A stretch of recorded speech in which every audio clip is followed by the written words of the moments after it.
Hello everyone, this is Shiv Prem, a legal intern at Lexis and Company, currently pursuing DLLB honors from Central University of South Bihar.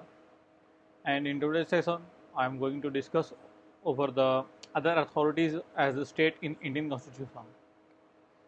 So, as we all know that fundamental rights are a group of rights which are guaranteed to all the citizens of the nation by the Constitution of India under Part 3.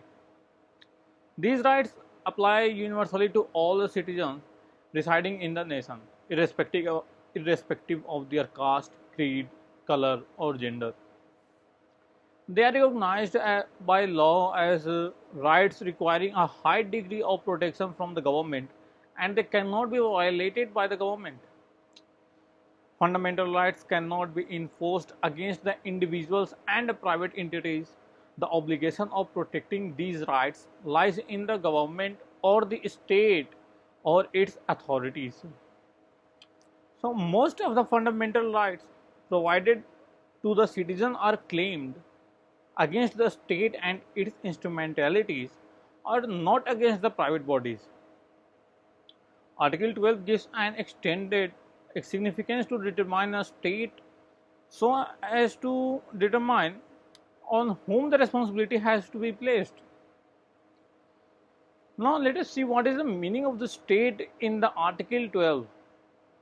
The Article 12 of the Indian Constitution states that the definition in the part unless the context otherwise requires, the states include the government and legislature of each of the states and all local and other authorities within the territory of India or under the control of government of India.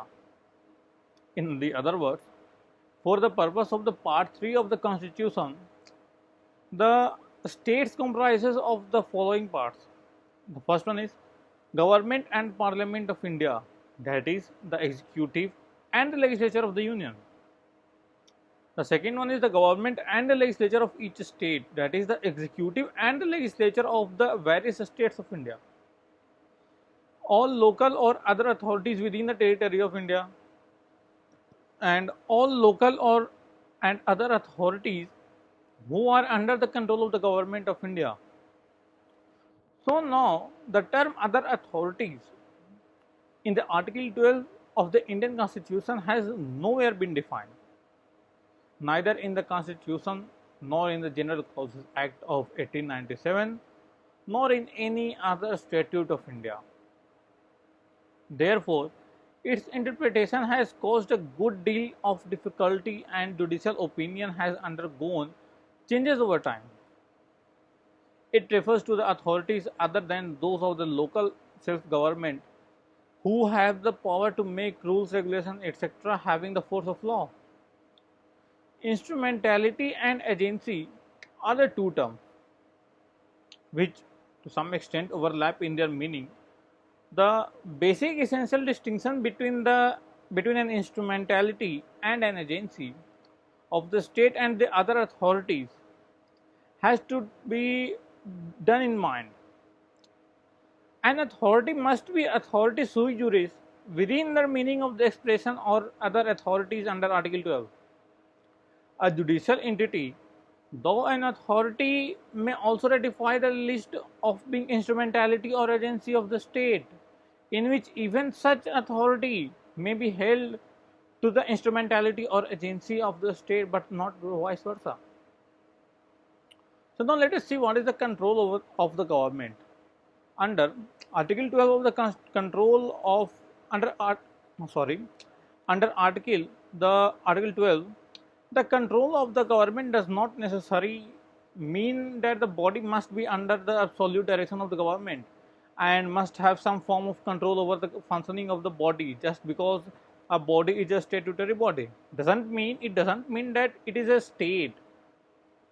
Both the statutory as well as the non-statutory bodies can be considered a state if they get financial resources from the government, exercises a deprived control over it.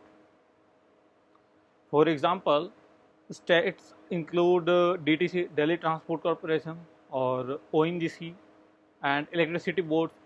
but it doesn't include the NCERT, as it is neither substantially financed by the government nor the government's control is pervasive. So at last, the Constitution of India not only gives the fundamental rights to the citizens, but also imposes the duty on the state to ensure the fundamental rights are protected. The court, through its interpretation, has widened the scope of the term state, to include a variety of statutory or non-statutory bodies under its umbrella. The need to determine what falls within the meaning of a state is to assign the party on whom the duty is implemented such rights is placed upon. Not only that, the definition of state under the Article 12 has several words which may not have definite meanings. Words such as local authorities, control over the government, the other authorities, and other.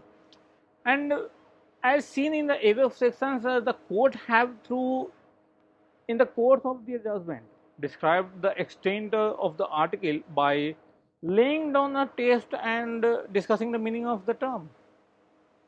So let's over it, and thank you for that's all from my side. Please like, subscribe, and the channel for further updates. Thank you.